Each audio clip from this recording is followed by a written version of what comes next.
Salut! Donc me revoici pour parler autre chose que photovoltaïque.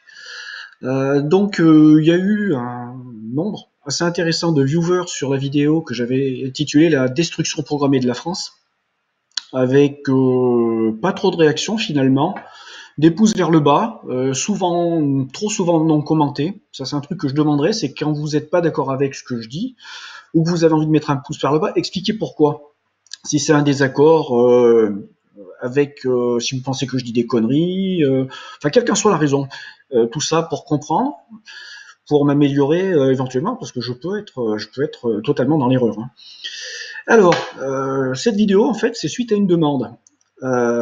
Thierry qui me dit j'ai vu plusieurs fois la vidéo et je ne vois pas et comprends pas la phrase décomposition de la France. Cela veut dire quoi dans plusieurs années concrètement? Peux-tu m'expliquer? Te serait-il possible de faire une autre vidéo plus visionnaire de la situation? Alors, on va rester modeste, plus visionnaire.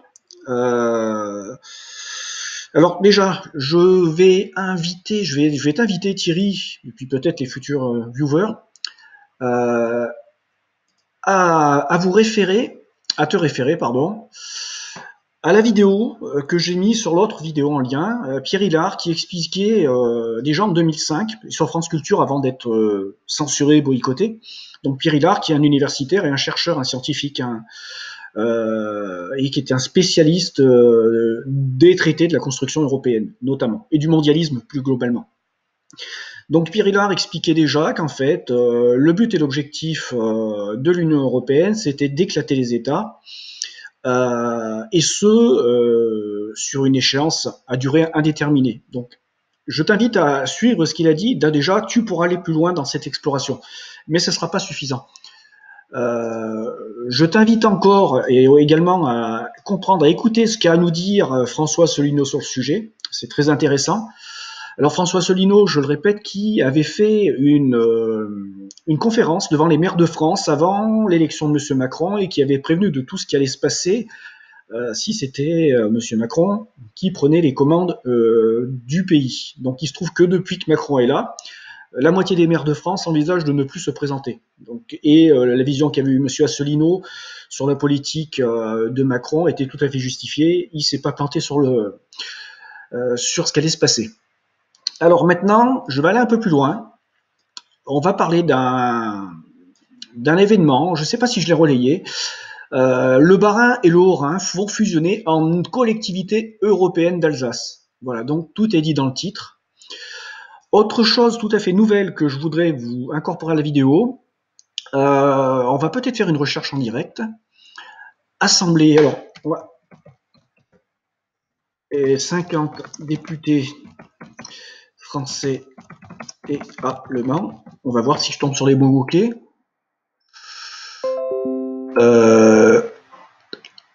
Alors. Il y a un projet qui a été lancé par M. Macron qui est totalement contraire à ce qu'on appellerait la Constitution française. Alors, il faudrait que j'arrive à retrouver cet article. Bon, j'aurais dû préparer le coup, mais j'y viens que d'y penser. Donc, si vous voulez, je vous retrouverai le lien plus tard. M. Macron a décidé de créer une assemblée commune avec 50 représentants, 50 députés français et 50 députés allemands. Voilà, donc pour vous dire qu'il y a des mécanismes qui se passent transfrontaliers. Hein. Là concrètement, vous avez la Bas-Rhin, Haut-Rhin, ce qui sont les départements et les régions françaises. Déjà avec un mécanisme où on ne dit plus l'Alsace de France, par exemple, mais où on va dire collectivité européenne d'Alsace. Voilà. Ensuite, qu'est-ce que je voudrais vous dire? Alors, je voudrais qu'on s'en réfère un peu à des propos qui ont été relayés dans un ouvrage de M. François Hollande qui disait lui-même que la France, si on allait dans la même direction, allait dans la partition d'une partie de son territoire. Alors, qu'est-ce que cela veut dire? Il faut lire entre les lignes. Cette prémonition, c'est en fait ni plus ni moins que la France serait, si on continuait dans le sens où on va dans le terme de communautarisation et d'immigration, il y aurait forcément des secteurs entiers du pays qui seraient plus sous le contrôle de ce qu'on appelle la République. Donc une extraction du pouvoir politique de la République d'une partie de certains territoires du pays. Monsieur Collomb d'ailleurs, Monsieur Collomb qui a fait exactement les mêmes déclarations aussi bien le jour de la désinvestiture lorsqu'il a présenté sa démission et qu'elle a été contraint, que le Premier ministre a été contraint de l'accepter. Il a fait exactement les mêmes déclarations qui ont été relayées par un autre journal. Par un autre, oui, tout ça a été relayé et il avait fait ses déclarations au mois de janvier ou février 2018 en privé, en off comme on dit. Ensuite, je n'arriverai pas à retrouver, j'ai pas réussi à retrouver ces articles, c'est l'inconvénient, j'ai pas voulu trop préparer la vidéo. Je sais que par exemple la Catalogne espagnole subventionne des clubs sportifs alors ce qu'on appellera l'Occitanie, hein. Ce qui pourrait être un dispositif transfrontalier regroupant cette partie du sud de la France et l'autre partie du côté des Pyrénées. Alors moi je vous invite vraiment, le grand spécialiste de tout ça, hein, c'est la première personne que je vous ai parlé, je vous invite à visionner longuement ces conférences pour comprendre ce qu'est le mondialisme et comment ce mondialisme veut on va dire, prendre le contrôle des États pour les découper en morceaux, pour les offrir au monde du business et de la finance. Donc là, on a vu qu'il y avait deux mécanismes parallèles qui se produisaient. D'une, la volonté des oligarchies mondialistes de diviser les pays importants d'Europe et principalement la France en régions qui seront de plus en plus grandes. C'est la raison pour laquelle d'ailleurs vous avez la suppression des communes, la volonté de suppression des départements, et vous avez eu ce qu'on appelle les méga-régions qui étaient présentées comme des dispositifs pour faire des économies, et alors qu'on se rend compte qu'il y avait en fait un dépassement de budget et une explosion des coûts. Donc le but, c'est de former des régions de plus en plus grandes pour que l'État s'efface et que ces régions dépendent directement de l'Union européenne, et ce qui fera que l'État, nation, sera découpé. Ensuite, ce qui participe à la décomposition de ce qu'est l'entité France, c'est l'espace Schengen, c'est-à-dire la suppression des frontières. Et pour terminer, alors je ne suis pas un sémantique, hein, je ne suis pas un grand spécialiste de ça, d'ailleurs je suis un spécialiste de pas grand-chose finalement, je fais que d'agglomérer plein d'informations et d'essayer de comprendre ce qu'elles veulent dire une fois qu'on les assemble, si elles ont du lien entre elles. La dernière chose que je voudrais mentionner, alors il faut que j'attende que ça remonte, c'est qu'un État qui est fort, un État qui existe, c'est un État qui a ses propres systèmes, ses propres organes, ses propres institutions et qui a le contrôle de toutes ses fonctions régaliennes, d'une part, mais également de toutes les fonctions qui permettraient à la nation de pouvoir faire face à quelques problèmes que ce soit, sans dépendre d'autre chose que de ses propres compétences et ressources. Bien sûr, tout cela n'empêche pas de créer des alliances, des traités, des passerelles et de coopération.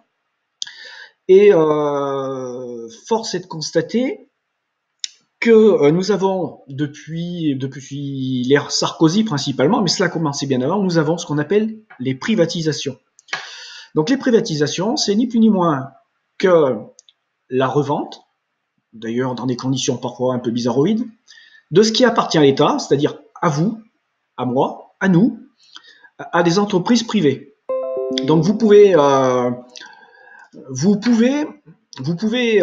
faire un listing de toutes les boîtes publiques qui ont subi ce sort et qui sont en train de le subir. Maintenant, nous en sommes aux aéroports, d'ailleurs avec la déclaration que l'aéroport, la privatisation, je crois c'est l'aéroport de Toulouse, a été un fiasco parce qu'en fait, les Chinois ont tapé dans la caisse. Je crois que c'est l'aéroport de Toulouse, hein, c'est la Cour des comptes qui révèle ça. Alors, cette privatisation et ces ventes démunissent l'État. L'État se débarrasse également des fonctions régaliennes. Il y a une privatisation de la police. À partir du moment où vous ne mettez pas les moyens sur des dispositifs et que les mairies, par exemple, les communes, ne peuvent plus avoir recours aux pompiers pour certaines organisations festives, ni à la police sans certaines organisations et de faire appel à des entreprises privées, vous comprenez qu'on est en train de tout foutre à poil. Donc quand vous prenez ces trois mécanismes que je viens de citer, l'Union européenne qui pousse et qui fait tendre vers les euro-régions et avec des volontés de passerelles transfrontalières. Et ensuite, en augmentant la dimension des régions, supprimant les départements, un maximum de départements, et en supprimant les communes, soi-disant tout ça pour des économies. Ensuite, le phénomène de communautarisation appuyé par l'immigration massive qui engendre les problématiques. Alors ce qu'on appelle maintenant, c'est les banlieues, on appelle ça des zones de non-droit. Hein. Donc de non-droit, ça veut dire que le droit français ne s'y applique plus. Donc ce qui veut dire qu'en fait l'État français n'y est plus présent, n'a plus le contrôle. Donc ce ne sont plus des territoires qu'on peut considérer comme faisant partie de la République et de la nation. Je sais, ça peut paraître choquant, mais objectivement, quand les services publics, par exemple, ne peuvent plus pénétrer ces territoires, que ce soit la police, les pompiers, voire même que les médecins ont du mal d'y aller, c'est qu'on est déjà dans un système de partitionnement avancé. Et le troisième mécanisme que je vous ai dit, quand l'État va ses bijoux de famille et qu'il n'y a plus de bijoux de famille, qu'il ne se débarrasse de ses fonctions régaliennes et qu'il s'affaiblit, ben, tout ça contribue à une disparition de l'État sous diverses formes. Et quand vous faites la conjonction de ces trois éléments, la simultanéité, eh ben vous arrivez à une destruction que l'on peut constater jour après jour. Et d'ailleurs, destruction que les gens ne comprennent très souvent pas comme telle, mais ils en voient les conséquences et ils les mesurent au quotidien. Et tout ça pour faire un petit parallèle avec ce qui se passe avec les gilets jaunes, ou d'ailleurs ce qu'on peut constater, où beaucoup de politiciens vont se plaindre et vont dire oui, la politique de Macron, mais sans se rendre compte que la politique de Macron, elle a un objectif bien précis, et c'est justement la destruction de l'État-nation au profit d'une structure supranationale qu'on appelle l'Union européenne et qui, elle, est sous le contrôle de l'Allemagne parce que c'est la plus grande puissance financière et industrielle en Europe. Voilà. Les règles sont comme ça, c'est toujours le plus puissant qui dirige les moins puissants. Et les autres n'ont qu'à fermer leur gueule, et c'est ce que l'on fait allègrement en acceptant les contraintes de l'Allemagne. Voilà. Donc j'espère avoir été plus précis. Moi je constate que ce qu'on dit, c'est deux personnes, alors qui sont des intellectuels ou des politiciens ou des technocrates, puisqu'on peut dire que monsieur Asselineau est un technocrate, hein, c'est un pur produit des écoles françaises et qui a officié qui est d'ailleurs au ministère des Finances. C'est pour vous dire que c'est quelqu'un qui connaît le système. Ces gens-là en arrivent à ces conclusions-là. Peu de gens ont le courage d'aller au bout de ceci. Si vous prenez la conjoncture et les éléments qui se déroulent jour après jour et les informations qu'on récolte, la conjonction de ces trois éléments, moi j'en arrive à la conclusion que ce qui est en train de se passer, c'est ce que j'ai décrit par l'intermédiaire de la vidéo qu'on m'a demandé de commenter plus en avant. Voilà, c'est mon opinion. Je pense que beaucoup de gens la partagent, mais nous sommes une minorité à penser cela. Parce que peu de gens ont pris conscience de ce qui se passe réellement au niveau de l'Union européenne et de son fonctionnement. Les gens, par exemple, s'imaginent que l'Union européenne, que le Parlement européen a un pouvoir politique en Europe, alors que c'est une vaste foutaise. Le pouvoir au niveau de l'Union européenne, c'est à la Commission de Bruxelles, et ce sont les technocrates qui décident et qui imposent ensuite les contraintes budgétaires et toutes les orientations politiques des pays qui doivent s'y soumettre. Ensuite, il y a la Banque centrale européenne, c'est elle qui impose la politique monétaire. Donc, si elle impose la politique monétaire, ça veut dire que derrière, vous n'avez plus le contrôle de votre monnaie. Donc déjà, quand vous n'avez plus votre propre monnaie, vous n'êtes déjà pas souverain. Voilà. À rajouter ce quatrième argument que j'avais oublié de la liste. Et peut-être il y en a encore d'autres. Voilà, je ne fais pas plus long. J'espère apporter un peu plus de billes un peu à la discussion. Et puis, de toute façon, vous pouvez argumenter, contre-argumenter, démolir cette façon de voir les choses. Il n'y a aucun souci. Le but, c'est pas d'imposer une vision ou de faire que cette vision puisse être celle qui doit s'imposer ou être crédible. Moi, c'est de décrire simplement ce que je perçois, ce que je comprends de la situation. Voilà, sur ce, je vous laisse. Je vais faire un petit tour de simulateur de vol. Je vais essayer de me faire un petit vol Clermont-Ferrand-Nice en A320. Ça doit être sympa. Ouais, je suis un amateur de FSX. D'ailleurs, regardez là-bas. Si vous regardez ici, là, vous avez le manche à balai et la manette des gaz, plus d'autres boutons. Allez, un peu de jeu. À très bientôt. Je me trompe de bouton pour arrêter la vidéo. Ça va pas le faire. D'ailleurs, hop, il est là.